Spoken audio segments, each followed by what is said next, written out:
আমরা কয়জন রমজানের পরে অন্তত এক লাইন হলেও কোরআন কারীমের একটা আয়াত তেলাওয়াত করি? এই যে জুমাবার চলে যায়, কয়জন আমরা সূরা কাহাফটা তেলাওয়াত করি? সময় আসবে এমন, দাজ্জালের ফিতনা চূড়ান্ত হতে হতে দাজ্জাল যখন চলে আসবে, 40 দিন এই পৃথিবীর ভিতরে দাজ্জাল থাকবে। এই মাত্র 40 দিনের ভিতরে সারা ওয়ার্ল্ড সে ভ্রমণ করবে। এই 40 দিনের প্রথম দিনটা হবে 1 বছরের সমান, দ্বিতীয় দিনটা হবে 1 মাসের সমান, তৃতীয় দিনটা হবে 1 সপ্তাহের সমান। সাহাবায়ে কেরাম আরজ করলেন, ওগো নবীজি, এই সময়ে আমাদের নামাজের হালত কেমন হবে? একদিন যদি 1 বছরের সমান হয়, তাহলে আমরা কি ওই দিন নামাজটা পড়বো কেমনে? নবীজি বললেন, সময় নির্ধারণ করে নামাজ পড়া লাগবে। দাজ্জাল যদি আপনার আমার যুগে চলে আসে,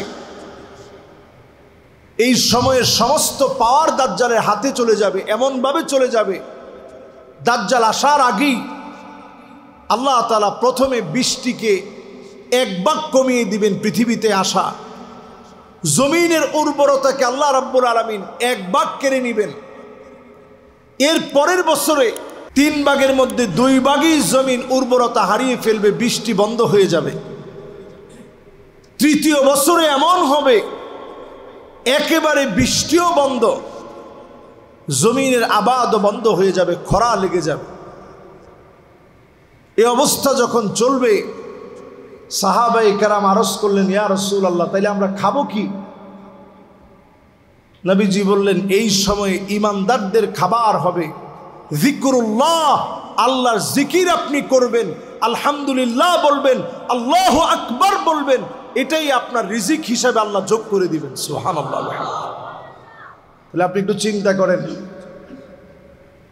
আজকে আপনি আমি যদি বাঁচতে চাই দাজ্জালের ফিতনা থেকে, সূরা কাহাফটা জুমাবারে তেলাওয়াত করবেন। যারা যারা পড়বেন,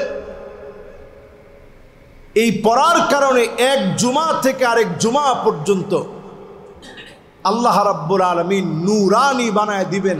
দাজ্জালের ফিতনা আপনাকে গ্রাস করতে পারবে না, হেফাজত করবে। বলেন আল্লাহু আকবার। এই আমলটা প্রতিনিয়ত করবেন। সূরা কাহাফের প্রথম 10টা আয়াত মুখস্থ করে ফেলবেন। হুজুর 10টা আয়াত কি মুখস্থ হবে? এই একটু প্রতিদিন পড়তে থাকবেন, দেখবেন 1 মাস পরে দেখেন প্রত্যেক দিন, অথবা মোবাইলের ডিভাইস দিয়ে আপনারা শুনে শুনে সাথে সাথে একটু বলার চেষ্টা করেন, দেখবেন আস্তে আস্তে মুখস্থ হয়ে যাবে। এই 10টা আয়াত যারা পড়বে, আল্লাহ রাব্বুল আলামিন ওই গোলামের জন্য দাজ্জালের ফিতনাকে আল্লাহ উঠায় নিবে। বলেন আল্লাহু আকবার। এগুলো আমাদের জন্য হাতিয়ার।